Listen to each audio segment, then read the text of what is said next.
brother. What's his name? Ron. Ron. Anybody else in the home besides you, Ray, Trey, and Ron?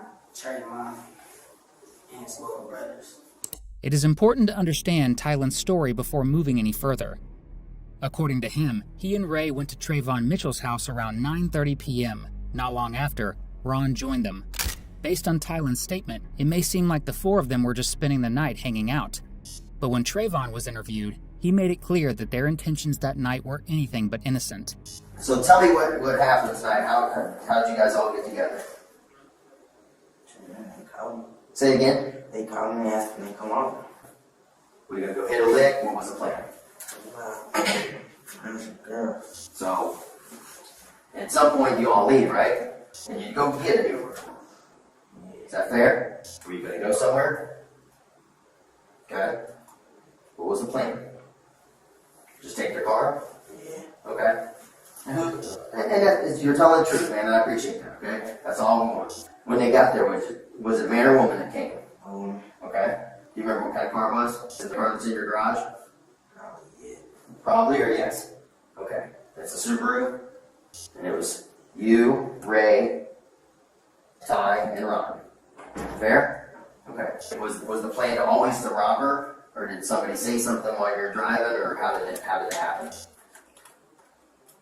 Just happened in plain sight. Even beyond Trayvon's statements, detectives would find a great deal of incriminating evidence on his phone.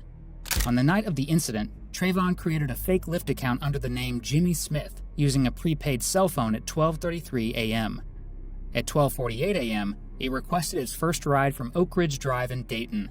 The driver who accepted was a woman driving a Nissan Rogue, the same vehicle that was later reported stolen. According to Lyft server data, that ride was headed to 53 Cambridge Avenue but was suddenly canceled. Then, between 1 and 2 a.m., another ride request was made from the same fake account, for the same drop-off address. Both of these ride requests lined up with the timing of the carjacking and the murder. What Tylen doesn't realize is that detectives already know all of this, and his story is about to be put to the test. Well, here, I'll be a friend with you. I know you didn't go to sleep. That's not what happened.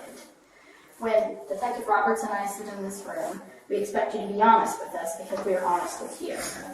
I'm not going to lie to you, so I prefer that you don't lie to me. When we ask you questions about what happened, know that we already know what happened.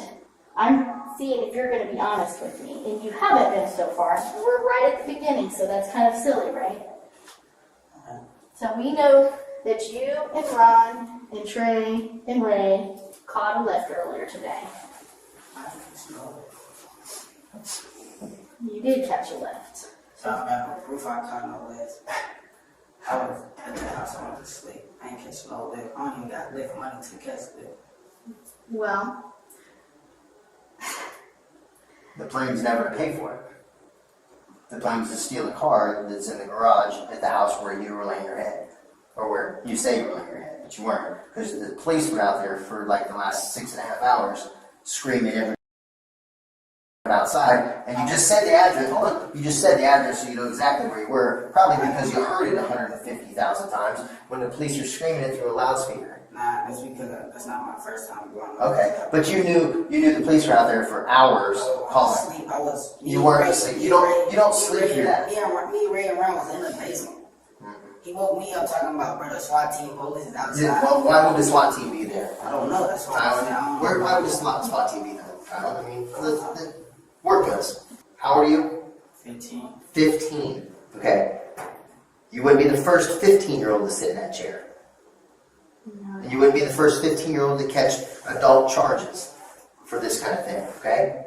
You guys don't charge me for it. We're going to charge you for 2 counts of aggravated robbery and a count of aggravated murder. So if you want to say I was asleep and you want to go with that, then cool. We'll just take you across the hall and then we'll book you. And then your story doesn't get out, and then we'll go with the story that the other 4 people have told already that may or may not paint you in a pretty bad light. So this is the save Tylen's behind moment, not I don't know nothing about nothing, you ain't got nothing on me. Because you're going to go to jail this morning for 2 counts of robbery and a count of aggravated murder. Okay? That's what's going to happen. This isn't ripping cars off and stealing phones and all the little ticky tack nonsense crap that you guys